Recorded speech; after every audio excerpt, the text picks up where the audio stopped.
Bonjour à tous, je suis ravi de vous retrouver sur la chaîne pour une nouvelle vidéo. Aujourd'hui, on va parler cinéma et plus particulièrement les films en Blu-ray. Pas en DVD, mais en Blu-ray uniquement. Alors, pour ceux qui ne me connaissent pas, eh bien, j'ai une collection de Blu-ray assez importante.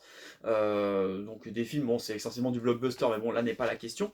Et pour tous ceux qui, comme moi, ont eu des Blu-ray, vous êtes forcément tombés sur un ou plusieurs exemplaires de films en Blu-ray qui ne fonctionnent pas ou qui ne fonctionnent plus tout simplement, alors que le disque est en parfait état. Alors il faut savoir que les Blu-ray ont eu un souci qui est essentiellement franco-français. Bon, ça s'est un petit peu étendu aussi dans quelques autres pays, mais c'est assez infime par rapport à ce que nous avons vécu en France, puisque les Blu-ray essentiellement d'éditeurs français ont eu des problèmes de défectuosité, ils ne fonctionnaient plus. Alors, ce qui s'est passé, c'est qu'une entreprise française du nom de QOL, même si elle n'est pas la seule, il y a également MPO qui est impliqué, mais à plus faible mesure, cette entreprise QOL française fabriquait des Blu-ray pour les éditeurs français, donc TF1, M6, Pathé, Gaumont, EuropaCorp, Wildside, bref, les éditeurs français, les distributeurs français. Et lors de la fabrication des disques en Blu-ray, eh bien, ils injectaient une résine qu'on met sur les disques lors du processus de fabrication. Et il se trouve que entre 2008 et 2000, je dirais 2014-2015, eh bien, ils utilisaient une résine qui était polluée, une résine de mauvaise qualité qui, du coup, eh bien, abîmait au fur et à mesure, petit à petit, les disques Blu-ray. Alors, les films ne fonctionnaient plus au bout de quelques années, ou ne fonctionnaient plus du tout dès le départ. Ça m'est arrivé, j'avais acheté un Ghost Rider par M6 qui était neuf sous blister et qui n'a jamais fonctionné. Voilà, c'est un exemple comme parmi d'autres. Et le problème, c'est que même si le disque se lance, vous n'êtes pas sûr que vous allez arriver jusqu'à la fin du disque, puisque votre disque peut lâcher à tout moment. Soit il ne se lance pas du tout, soit il lâche au bout de quelques minutes de film, soit en plein milieu du film, soit à la fin du film. Comme par exemple avec Judge Dredd, toujours de chez M6, qui m'a lâché à 8 minutes de la fin. Super content. Bref, et du coup, le but de cette vidéo, c'est déjà de vous en informer, parce que je vois beaucoup sur des forums de support physique où je suis, sur Facebook, des gens qui continuent à acheter d'occasion ces films en Blu-ray qui sont défectueux et ils ne sont pas au courant. Donc du coup, je vais faire cette vidéo un peu pour mettre tout le monde au courant de cette histoire, cette sombre affaire qui est plutôt connue chez les fans de support physique, en particulier le site blu-raydefectueux.com auquel j'avais discuté avec le créateur en lui-même. J'ai beaucoup échangé avec lui d'ailleurs, un type super sympa. Je vous conseille d'aller voir ce site puisqu'il référence tous les films qui sont sortis en Blu-ray qui sont potentiellement défectueux. Alors, je dis bien potentiellement parce qu'il se peut, on ne sait pas par quel miracle, que votre exemplaire fonctionne très bien et que vous n'ayez aucun problème. Soit parce qu'il a eu un pressage différent, il a été pressé ailleurs que chez QOL, ou soit vous êtes tombé sur un exemplaire qui par miracle n'a pas la résine qui a été polluée. C'est vraiment très très complexe et très difficile à différencier quel Blu-ray fonctionne et lequel ne fonctionne pas, et du coup vous inquiétez pas, je vais vous expliquer comment faire pour tomber sur des exemplaires qui ne sont pas défectueux. Alors déjà, la première chose à savoir, c'est vous devrez savoir quels sont les films qui sont impactés. Ça, je vous ferai une vidéo à part, puisque sinon ça va prendre beaucoup trop de temps. Là, je vais vraiment juste vous expliquer le problème et comment faire pour repérer les disques défectueux de ceux qui ne le sont pas. Et je ferai une autre vidéo avec la liste des films que j'ai dans ma bibliothèque qui sont potentiellement défectueux et que pourtant, dans quasiment 95% des cas, j'ai pu trouver un nouveau pressage qui est garanti non défectueux. Voilà. Donc, alors, ce problème de résine, c'est une catastrophe. Voilà, clairement, ça a un peu annihilé le marché du Blu-ray et surtout, ça a donné une mauvaise pub pour le support Blu-ray, puisque je vois sur les forums des gens qui se foutent de la gueule de ceux qui sont au Blu-ray et que eux sont restés au DVD en disant haha, mon DVD, lui au moins il fonctionne encore, etc. J'ai eu des DVD défectueux aussi, donc voilà, personne n'est épargné, mais c'est pas le même problème. C'est sûrement un problème voilà, de fabrication, je sais pas quoi. Là, le problème du Blu-ray, il est vraiment très très étendu. Il est assez énorme parce qu'il y a beaucoup beaucoup de films distribués par des éditeurs français chez nous, forcément. Et malheureusement, quasiment tous leurs films sortis entre 2008 et 2015 ont eu des problèmes. Alors à partir de 2013, 2013, ça s'est commencé à vraiment s'atténuer, mais il y a encore eu des petits résidus quand même jusqu'en 2015, puisque la société QOL a fermé ses portes en 2015, et du coup, c'est d'autres presseurs qui ont pris le relais derrière pour réimprimer les films. Voilà. Donc, à quoi repérer un Blu-ray défectueux? Alors déjà, le premier indice, comme je vous l'ai dit, c'est de repérer quel est le distributeur, qui est l'éditeur du Blu-ray. Si c'est un éditeur français, TF1, Pathé, Gaumont, M6, Wildside, EuropaCorp, déjà, méfiez-vous. Méfiez-vous, c'est la première chose que j'ai à vous dire. Et ensuite, regardez de quand date le film. Voilà, pas forcément le Blu-ray, parce que par rapport à un nouveau pressage, le code barre et la jaquette ne changent pas. Vraiment, regardez quand est sorti le film. Si le film est sorti après 2015, vous êtes tranquille. Que ce soit chez tous ces éditeurs-là, après 2015, vous êtes tranquille. Mais par contre, comme je l'ai dit, le problème, c'est que quand les films impactés ont été repressés entre-temps, ils sont pas amusés à changer, pour la plupart, la jaquette, le code barre et même la sérigraphie du disque. On a eu des rééditions, comme par exemple les Tarantino, donc les Kill Bill, Jackie Brown et autres Pulp Fiction qui sont défectueux chez TF1. Ils sont ressortis après chez Studio Canal et chez Paramount, donc c'est facile de les reconnaître. Vous prenez une version Paramount ou Studio Canal, vous savez que vous n'aurez aucun problème. Voilà. Mais il y a des films, comme par exemple le premier Iron Man ou le premier Ghost Rider, ils sont sortis dans des versions non défectueuses avec un autre pressage, mais il n'y a aucune différence sur la jaquette, on ne voit pas du tout. Et du coup, il faut repérer en fait un code de pressage qui est situé sur le disque. Je vais vous montrer vite fait. Je prends un Blu-ray au hasard. Bon, il n'est pas défectueux, c'est E.T., mais il n'est pas défectueux celui-là. En fait, voilà, le côté sérigraphié du disque.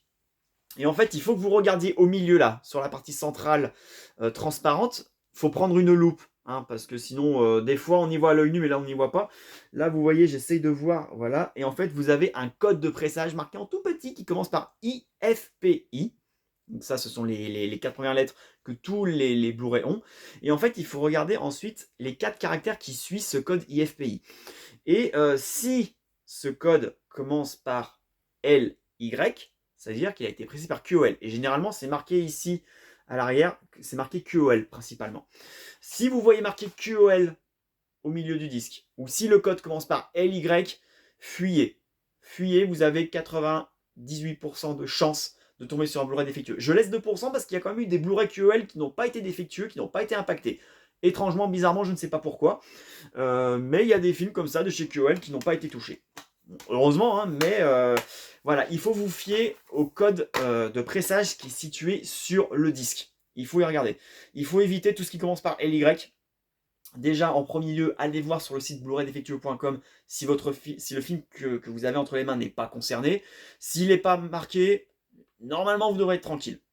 S'il est marqué, allez vérifier ensuite le code de pressage de votre disque et vérifier si c'est un pressage QOL ou pas. Parce que, comme je l'ai dit, il y a eu des repressages entre-temps, mais ça, je vous ai dit, je ferai une vidéo à part. Donc c'est vraiment quasiment qu'à ça qu'on peut repérer un disque Blu-ray défectueux d'un pressage non défectueux.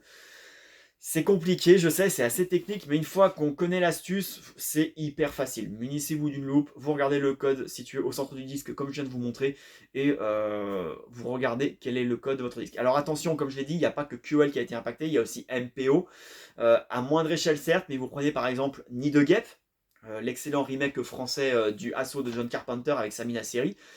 Lui, il est impacté, et pourtant son code ne commence pas par LY, mais par 128A. Et le problème, c'est que 128A, au début, c'était des Blu-ray défectueux, mais par la suite, c'est devenu des Blu-ray non défectueux, parce que ce code existe toujours aujourd'hui.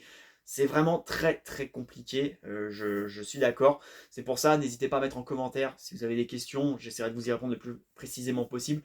Mais j'essaye vraiment d'être le plus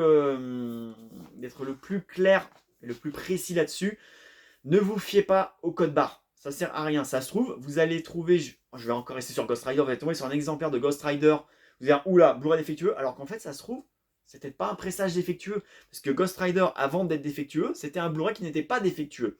Puisque vous avez des Blu-ray qui ont été défectueux au début et qui après ne l'ont plus été suite à la mort de QOL et qui ont été pressés du coup par de nouveaux presseurs et maintenant ce sont des Blu-ray qui fonctionnent. Mais vous avez des Blu-ray qui avant étaient pressés par Sony, parce que c'est quand même Sony qui a créé le Blu-ray. Donc au début, les éditeurs français faisaient leur Blu-ray chez Sony. Les premiers Blu-ray EuropaCorp, les premiers Blu-ray M6, les premiers Blu-ray TF1 étaient pressés par Sony. Et du coup, bah, c'était des pressages qui n'avaient aucun problème. Les Blu-ray Sony, ce sont les meilleurs. Il n'y a quasiment aucun problème sur les Blu-ray Sony, aucun problème. Mais pour faire après des économies, et aussi pour le marché français, mais je pense que c'est plus par souci d'économie, ils sont passés de Sony à QOL pour les faire presser en France, donc ça coûte moins cher. Et c'est à partir de là que les Blu-ray sont devenus défectueux. Et Ghost Rider, les premiers exemplaires de Ghost Rider sont pressés par Sony, ne sont pas défectueux. Et là vous allez me dire, mais oui, mais comment le reconnaître? Eh ben, le code situé au centre du disque. Je peux vous dire aussi de vous référer au boîtier, parce que les premiers Blu-ray avaient des boîtiers un peu particuliers, qui étaient épais, avec un logo Blu-ray qui n'était pas gravé, mais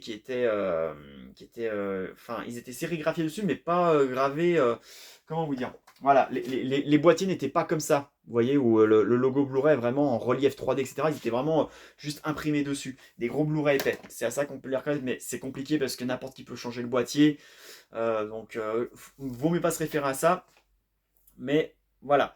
Donc, le disque, même s'il est pas rayé, même si vous essayez de le faire dérayer, de passer à la machine chez EasyCash et tout, il ne fonctionne plus. Le disque est mort. Donc ça ne sert à rien d'espérer quoi que ce soit ou de changer de platine de lecteur, etc. Non. Le disque, il ne fonctionne plus, vous pouvez le jeter à la poubelle. Alors, certains éditeurs, il y a des procédures d'échange. Je crois que Pathé le fait encore, mais M6 le fait pas, TF1 le fait pas. Je sais plus, Wildside, je crois qu'ils le font encore, mais c'est pas sûr et c'est pour une durée illimitée.